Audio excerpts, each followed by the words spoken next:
Hello everyone and welcome to Cinderful Gaming. I hope you're all doing well, I hope you're all staying safe, and most of all, I hope you're all fighting that war against the Grey. Today's video is a Black Library review. In today's video, we'll be taking a look at one of the many publications brought out by Black Library and giving you our thoughts on the book, audio drama, whatever it happens to be. Now, I will say that we will try to keep this review to as spoiler free as possible, though there will obviously be points where we talk about things happening in the book. We will try to keep away from saying any of the major plot points, so you can go and read this book for yourself. We'll just give you our thoughts on whether or not we think it is something you may be interested in. So we'll use this video to instruct you on maybe is this sort of going to be a book that you would like to see. With that all said and out the way, let's get cracking on. Let's talk a little bit about the book that we have reviewed this time. In today's Black Library review, we're going to be checking out The Gate of Bones by Andy Clark. And as always, I like to listen to the audio versions while I'm doing some hobby, while I'm editing and doing some other work around the house. This one is narrated by John Banks, who did a fantastic job at bringing a bunch of the characters to life. Now, with that said, this is the second book in the series of Dawn of Fire. I'm trying to catch up, get ready for when the next book come out. I'm a little bit behind in the series, but this one's been out for a little while now, so let's get cracking in, let's chat about the story, and then chat about what I thought about it all in all. And so, the story. As the Indomitus Crusade begins, fleets of mighty warships leave Terra on a vital quest to stabilize Imperium Sanctus, the lower half of the Imperium that's not sort of cut off from Terra, in the wake of the Great Rift, which of course has split the galaxy in half. Now, the returned Primarch, Roboute Guilliman, leads a huge force towards a shrine world called Gathalamor, where stable warp routes will allow the flotilla to spread across the beleaguered southern half of the Imperium. This is, just sort of basic knowledge on sort of what's happened. We've obviously got, those first sort of inklings of what was happening in the previous story for the Avenging Sun, where this all sort of started taking place, and obviously this is now the Imperium pushing out properly.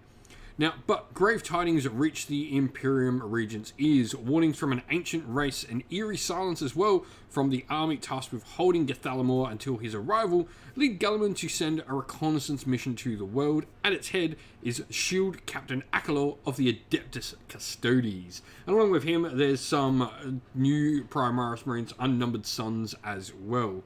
Now, Akalor discovers a world on the brink, a beaten Imperial force, and sinister agents of Abaddon the Despoiler himself, who have unearthed an ancient evil, a weapon that when harnessed not only can threaten the Primarch, the fleets, and the flotillas, but also perhaps Holy Throne of Terror itself. And so the story has two purposes. First of all, I think this is an important plot section that it sort of makes sense. The warp is really hard to traverse at the moment. Stable warp routes are not easy to come by, and they've told us all of this through the narrative of the Great Rift and stuff like that. So this story sets up a path for the Indomitus Crusade to begin expanding across Imperium Sanctus, giving us the reason why the Imperium can still traverse, half a galaxy well enough to have the Crusade actually work. So it sets up that major sort of plot point there, and fills in that gap and gives us that part to continue on from.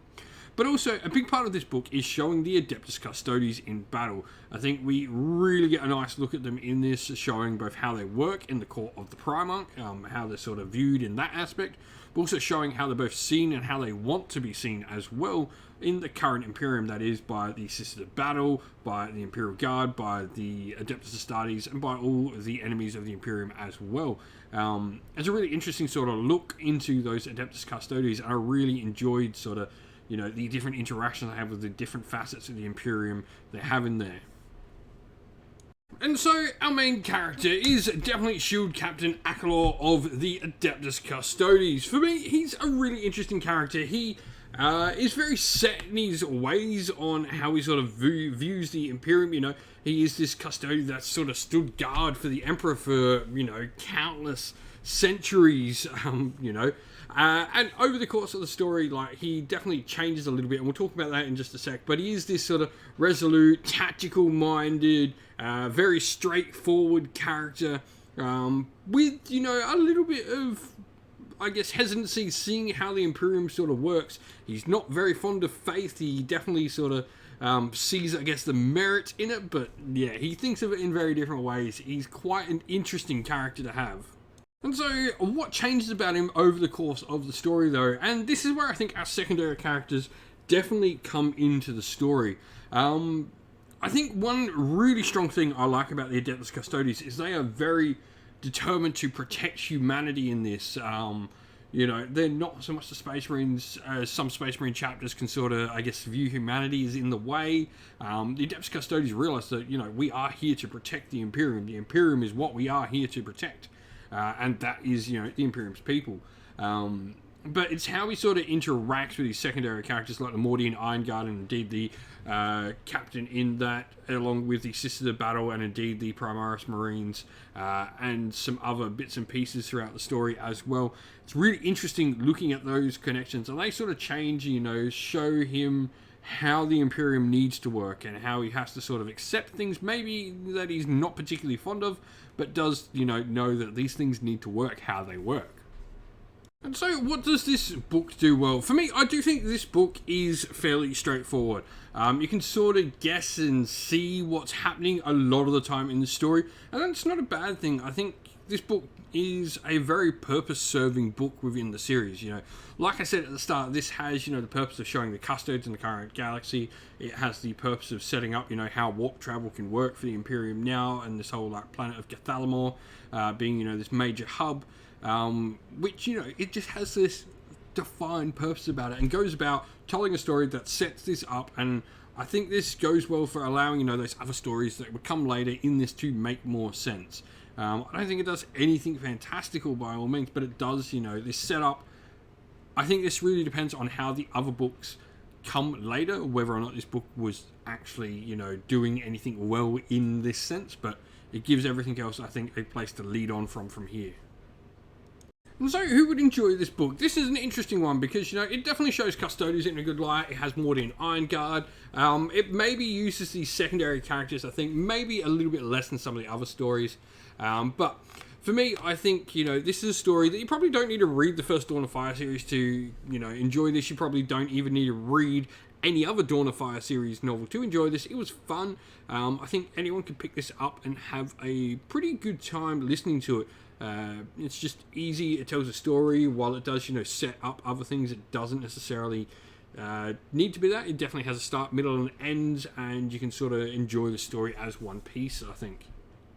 And so, in summary, I don't think there's anything more to say about this than this was solid, you know. This definitely wasn't my favourite Black Library book I've read of recent, but I can't say I didn't enjoy it. I read this pretty easily listened to this pretty easily in 3 days. I think John Banks really brought like books to life. I do find that, you know, sometimes maybe a book, if I had read this myself, I might not have enjoyed it as much as I did with the audiobook, because a good narrator can really bring a story to life.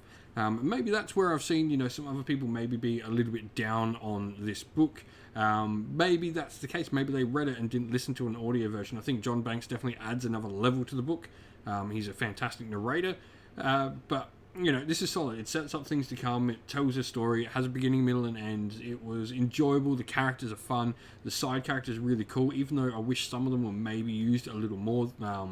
There'll be an Iron Warrior that I really, really enjoy. I think is a really fun character, along with the Knights, and indeed some of the other characters as well, like the Mordians and all that, are really fun to look at.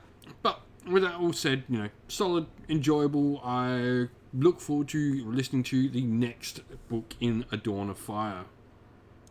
And so that is the end of the video. We hope you enjoyed it. If you did, please don't forget to leave a like and subscribe to the channel, and also drop a comment down below letting us know what you enjoyed about the video. If you did enjoy the video and want to chat more with our little community here at Cinderful Gaming, we have a Discord server which is linked down in the video's description. Also linked down in the video's description are the best ways to help support the channel, which is either via Patreon or YouTube members, where you'll get yourself a shout out like all these people will in just a second, but also you can help support the channel and help dictate where we're going to go with the channel. Also, if you'd like to help support the channel and grab yourself something, you can grab some channel merch as well from Teespring or Ko-fi, both of which as well are linked down in the video's description. Like I said, a special thank you to our Patreons, Christian Weir, Soren, Kenny Lowell, Outer Shot First, Andrew Bowen, Nathan Fee, The Rising Ape, Q Dynamic, Anthony B, JJ Austrian, Average Wargamer, Domir, Mark Harvey, James Cater, Bloobs, Benjamin Swallows, Red Martin, Iron Grinch, Nuss, and Nicholas Colomos. Also to our YouTube members, Greenrich Gaming, Ronya, Lockloric, The Johnny84, David Ellsworth, Wolfric Nick, Broken Chef, Ariana Edwards, Revenar, Pink Nico Fire, Robin Mankiller, Monty's Tabletop Terrain, John Castle, Davis Weir, James South, Dave Crozier, Dylan Areno, and James Tillman. Lastly, a special thank you to Lady Witchfox Art, who does all the amazing artwork you see pictured here and indeed all over the channel. And also a special thank you to everyone who helps with the battle reports, everyone who helps with miniature supplying and everything for the channel, including running our Discord server. Thank you all so much once again, everyone. Stay safe, stay well, and most of all, keep fighting that war against the Grey. Ciao for now.